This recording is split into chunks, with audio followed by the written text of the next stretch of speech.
Doctor, can we talk about cancer a little bit? Various types out there. What are some of the things that you've seen in terms of your patients, and what some of the things that you've been able to do? A better thing to talk about in relationship to, well, I will talk about that, right?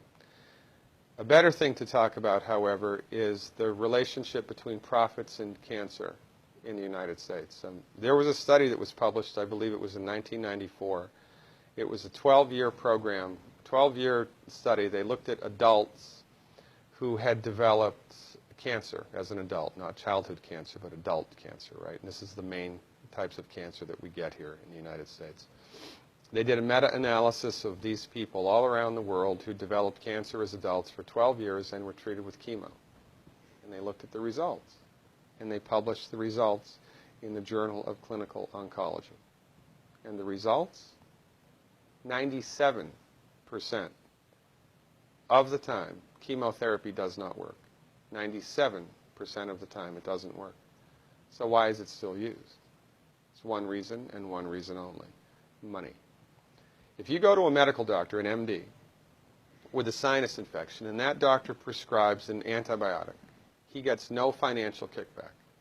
Now, if he prescribes 5,000, of that antibiotic in 1 month, the drug company that makes it might send him to Cancun for a conference, right? Mm-hmm. But he gets no direct remuneration. It's not with chemotherapeutic drugs. It's different. Chemotherapeutic drugs are the only classification of drugs that the prescribing doctor gets a direct cut of. So if your doctor prescribes chemotherapy for you, here's how it goes, more or less. The doctor buys it from the pharmaceutical company for $5,000, sells it to the patient for $12,000, insurance pays $9,000, and the doctor pockets the $4,000 difference. And there ought to be a law. The only reason chemotherapy is used is because doctors make money from it. Period. It doesn't work 97% of the time. If Ford Motor Company made an automobile that exploded 97% of the time, would they still be in business? No.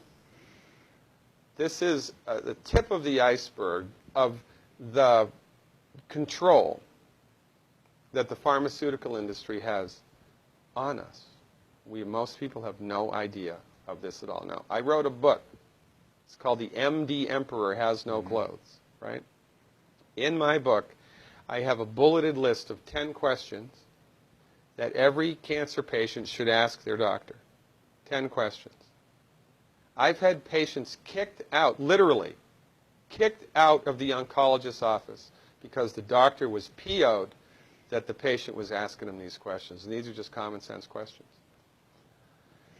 Cancer treatment in the United States, we have lost the war on cancer.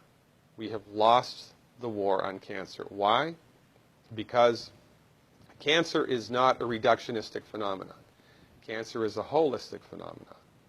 And when you try to bring a reductionistic methodology like drugs and surgery to bear on a holistic phenomenon, you will completely miss the boat each and every time. You cannot do it. Medical doctors are like colorblind art critics. They can see that that's a boat. They can see the black and white outline, but they're completely blind to all of the colors and textures that make up the substance of the thing. It's no difference with cancer. The reason that people get cancer in the United States and the reason that we have completely lousy outcomes is because medical doctors are driving the research bus. When women get together and do a 5K run for breast cancer, all of that money, do you think any of that money goes to nutritional research? Do you think any of that money goes to homeopathic research or acupuncture or traditional Chinese medicine or naturopathic research? No. All of it goes to drugs and surgery, which do not work. Now, why aren't those women running for selenium? If every girl in this country took 200 micrograms of selenium, in one generation we'd eliminate breast cancer by 82%. That's a big number. Why aren't we doing that? Because medicine in the United States is a for-profit industry, and most people are completely unaware of this, And most people bow down to the altar of MD-directed high-tech medicine at their own demise.